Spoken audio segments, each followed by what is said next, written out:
Hello friends, welcome to the channel Physics by IITians. Today I am with a special guest. She is Aman. She is pursuing her masters from Germany. So today she will tell us how to get admission in European University. So please watch the full video. You will get many more suggestions and answers all of your queries. So welcome Aman. Welcome to the channel Physics by IITians. Kindly give some short introduction about yourself. Thank you for the introduction. I am Aman Kalra and I am pursuing my masters in material science from TU Darmstadt now, and I did my bachelor's in metallurgical engineering and material science from IIT Bombay, and now I will maybe give you more suggestions on how to get admission into European universities, mainly in Germany I would say. Yeah. Okay, so you did your bachelor from IIT Bombay, and what was your specialization or field of study? So I studied in metallurgical engineering and material science. Yeah. And how did you know about the university here? Like, what was the admission process? So I applied in total I applied for 10 universities for material science, and I was kind of targeting for TU Darmstadt mainly because material science is generally good here in terms of research and professors and studies. And yeah, so I applied to other TU universities, so technical universities as well. There are 7 universities in total where you can apply, and so there are different admission criteria for each university. So we have to look into the website and we just get to know more about what is their admission criteria. So it's different for each university. Like, what are are there some common criteria? So each university, they ask for your bachelor's transcripts and motivation letter, but letter of recommendation, it depends if university wants to get it or not. But other than that, I guess IELTS, it also depends on university, but I think it's better to get IELTS, to give IELTS. And yeah. And the motivation letter, that kind of like your SOP, statement of purpose?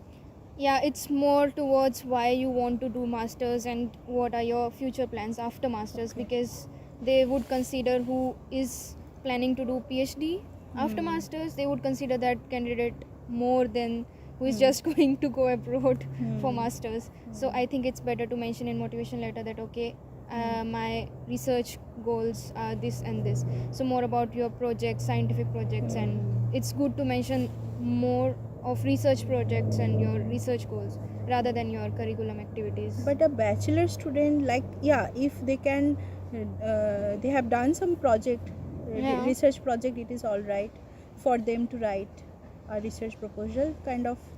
But suppose anyone who has not done any kind of research project, so what will be your suggestion to write for that motivation letter? Whether they should contact to a supervisor, like a teacher or professor?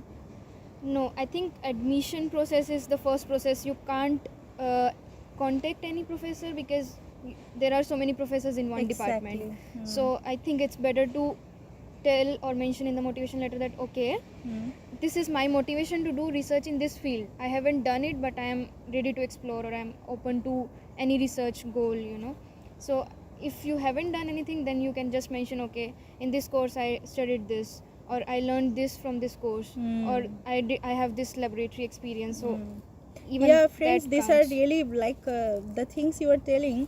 These are really important things, that even if you haven't done any research, still you can mention that these things, like the courses I have opted, or the practicals, that I know the instruments, and also those things matters a lot. Like if you try to tell them that I am interested, somehow it will justify that why you are interested. Otherwise it will not justify, and it will not seek their attention as well. Yeah, and then you just have to convince them that you are willing to learn more things, and you can do, you will do honestly everything if you given any project. So and do you have to submit any CV, yes, CV as well. So I think in German, when I was applying to universities, it was like for 2-3 universities they were asking CV in tabular form, so like in tables and everything. And then I think it's really common in Germany, even if you apply for jobs after masters or during masters, they ask for CV in table and with a picture. So it's better, it's good if you submit your CV with your picture. I didn't do that but it would be good, I think. Yeah. And also, what about the CGPA? How it matters? CGPA, they look into the credit points, like the courses you have done and how much, typically the number, how much credit points you have completed in your bachelor's.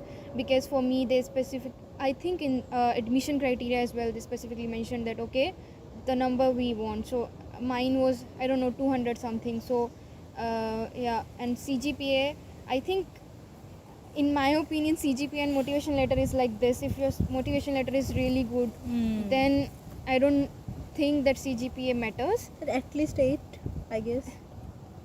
Huh? I have no idea about it. Okay. How did you like? If I ask you that, My CGPA was not that good, Okay. but I think because of my motivation letter okay, and maybe because of credit points as well, but mainly I would say to focus more on motivation letter. okay. And if they ask for a letter of recommendation, then sure, like that will also make a difference. Sure, because you are going to pursue master, so this will be your future study. And if you are motivated enough, then they will select you. Yeah. Like it depends on your motivation. Like suppose someone got 10 out of 10 but have no motivation, so definitely they won't choose. Yeah, make sense. Okay, so what about the fellowship that you have to pay here? Any scholarship you were at like awarded? So one more thing that I want to like add, Yeah. instead of applying like in spite of applying to universities, you can also apply for different programs. So I was not aware of that. After coming here, I got to know that okay, there are different students in my lecture classes. So from AMIR, so there are different names of programs in which you can just complete your 1 year in some other country in Europe, like in France or Italy, and then you can complete your second year in some other technical university. So I think many of my friends, they are from, so they completed their first year in France or maybe in Italy, and then they came here in Germany to complete their second year. So it's, and I think when I was applying to universities, I could see that okay, I have the option of completing my masters in 4 different locations in 4 different universities. So I think if you want to get really good International exposure, exposure. that would be really good option. Yeah. I also didn't know about that.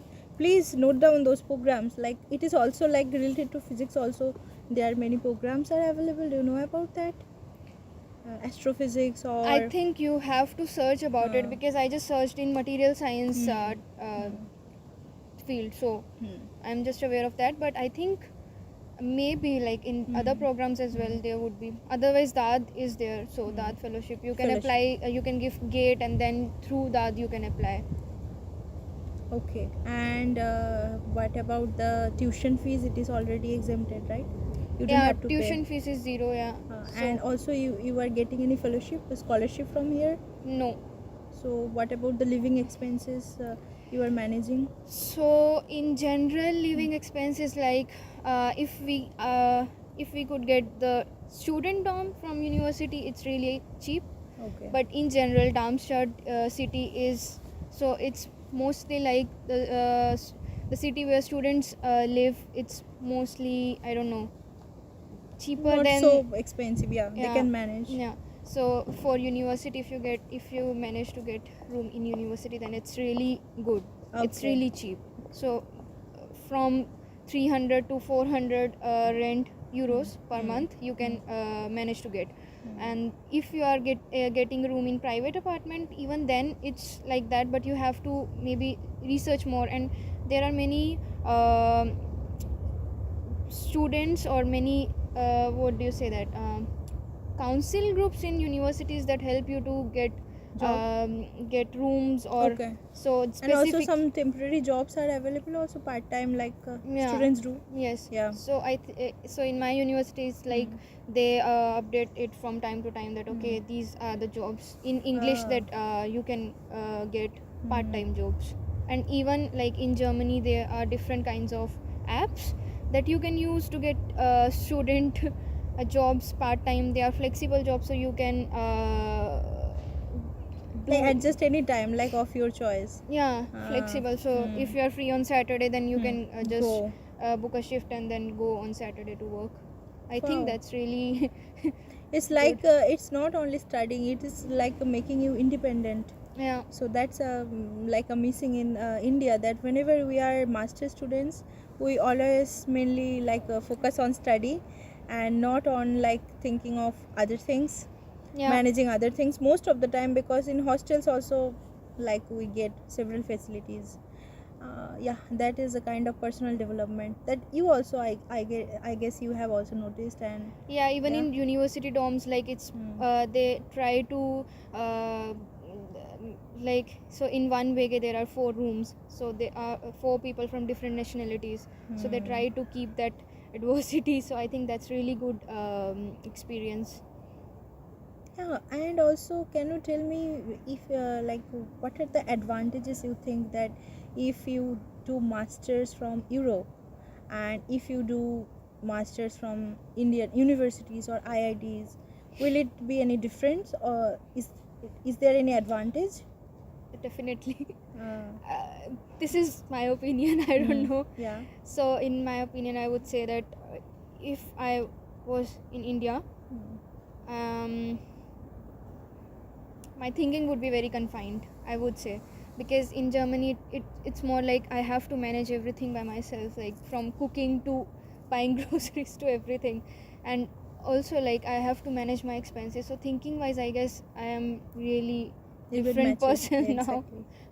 But if I were in India, then I think everything is more comfortable, and it's in my comfort zone. So if you really want to get more exposure to learn new things, I would say, because I didn't know that okay, these things exist until I came to Germany. So I think in terms of exposure, it's really good.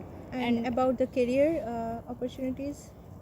Definitely, like in one drawback that I can say of staying in Germany after masters, or if you are applying for job, that you need to learn language. Okay. Yes. So but there are English jobs as well, like where the German language is not needed. But I think in the end, if you are going for research, then they would expect you to learn language, because in the end you have to interact with people in lab who are already German. So I think German language is really important to learn. And then I think in university they offer language courses as well. So Okay. I am taking language courses, so I think that is really helpful to learn. But that doesn't mean that you can't get jobs with just knowing English. That is also possible. Exactly. So Okay. And also, is there any like there's any difference you have seen, like earlier you were in IIT Bombay, yeah. so in right now you are in Germany. So any kind of academic teaching difference, kind of environment difference you are here you have experienced? Yeah, I mean, if I talk about professors, then here professors, I would say, are more concerned about what we are doing or what we want to do.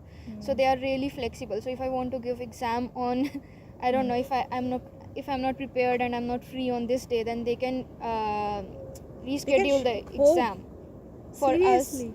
Yes, for electives, because they are oral exams, and oral exams are very easy to reschedule. So in that sense, they are really concerned about our about us.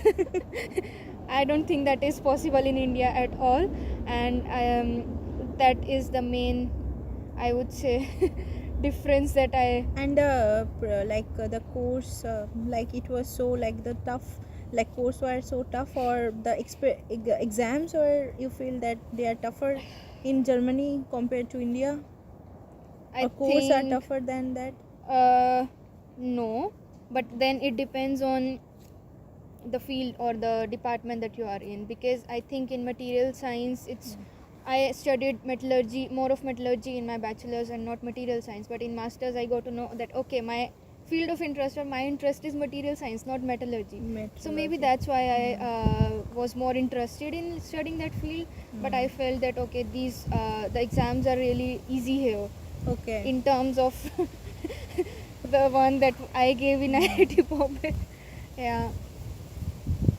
But That's good actually. yeah, and most of the lectures I attended during Corona time, so they were all online. Online. So I think that was also one big advantage, that I can watch lectures anytime, and then that was, yes. Okay. Okay. That's really cool. So it is, don't worry about pursuing masters from foreign universities or in Europe. It is not so tough. So if you are planning to get admission in Europe, then what will be your suggestions to the students? So first you have to decide your field of interest, like whether it is mechanical or chemical, and then you have to search for universities that are good in that field, or like research wise. And then yeah, you just have to maybe just look at the admission criteria, and then you have to like give some time to prepare your CV and motivation letter, and then letter of recommendation if needed. It really makes a difference. Yeah. And when you like how to choose that universities that where to like apply, then you did it like yourself, or you get some help from any university point of view? No, I did it by myself, and I think it depends on you, like in which university do you want to apply. So you can apply in all universities. It it will be a positive point. Like you can apply. I think I applied to 10 universities, and then I got rejection from. I got acceptance from 4 universities. In the end, like yeah. So I think you first have to decide your research or field, and then you can apply to as many universities, just to be on the safer side. Because one more thing that I want to mention, that while applying to universities, the mostly German universities, I don't know, but they mentioned that they want attested copies of everything that I am sending to them by post. So I sent the documents by post to them, because they mentioned it like that. So I had to get attest the documents from notary, and from 2 universities the reason for rejection was that I didn't do it right. So the documents that I attested, it was not from the right you know Right person, or so they from their perspective it was not attested. okay. So Okay. the reason for rejection was that. So I think you need to make sure of that as well, or maybe just email them and ask first before sending them documents, that okay, what should I do, or from what organization, or What should be the official process, Yes. so that it should not be rejected like just a like this kind of yeah, the application should rejection. not be Yeah. rejected just by Yeah, this reason. by this reason. Yeah, I agree. Okay, okay, thank you so much, Manpreet. Like you told lot of important things, lot of suggestions, and the most importantly, the things you have mentioned here, the students want to know, and those tricks and like this thing like suggestions will be important for future studies. So I hope this video is helpful to you. Thank you so much for giving your valuable suggestions to the students. Okay, so please subscribe the channel and follow our channel for more updates. Thank you. Thank you. Bye bye. Bye.